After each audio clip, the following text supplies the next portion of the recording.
ফ্ৰিজটো check কৰিব আহিছোঁ ভল্টাছ বেকত।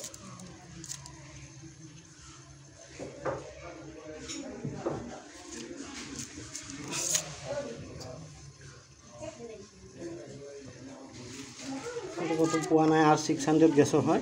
এতিয়া ইয়াক ঘৰতে গেছ চাৰ্জিং নকৰোঁ, গেছৰ প্ৰব্লেম আছে ফ্ৰিজটোত।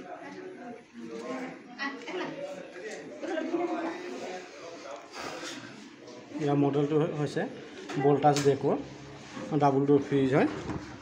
এতিয়া আইচ বক্সটো চেক কৰিম, আইচ বক্সত ক'ৰবাত তেল আছে নেকি লিকেজৰ। আইচ বক্সটোতো মই পূৰা ফ্ৰেছে পাইছোঁ।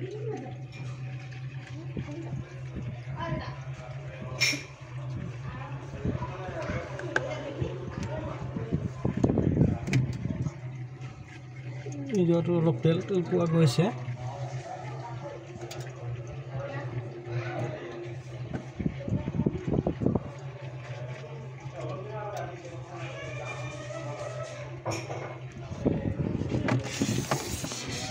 ফেনো ঠিকে চলি আছে, কুলিংটো হোৱা নাই। কুলিং নোহোৱাৰ কাৰণ হৈছে গেছটো লিক হৈছে। এতিয়া গেছটো লিক হোৱাৰ পাছত নাইট্ৰজেন মাৰি ল'ব লাগিব। নাইট্ৰজেন মাৰিলে প্ৰেছাৰ চেক কৰা দোকানলৈ নিব লাগিব।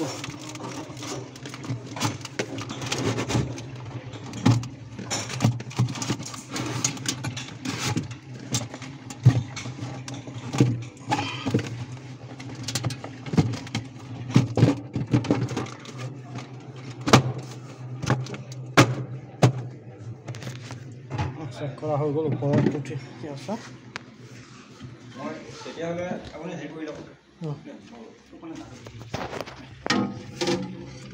ফেনটো চলিছে কি নাই, লাইটৰ চুইচটো দবালে, চুইচটো দবাই দিলে গম পোৱা যাব চলি আছে।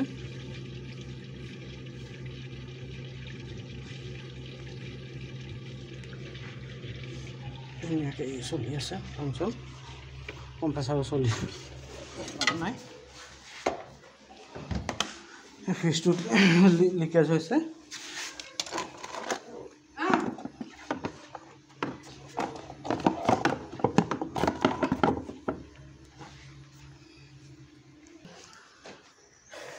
ইয়াৰ কমপ্লিট চেক কৰা হৈ গৈছে, গেছ লিকেজ হৈছে।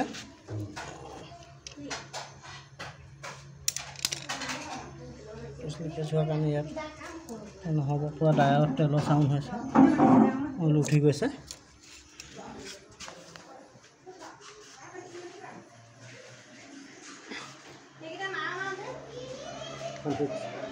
চেক কৰা হৈ গ'ল ইয়াত।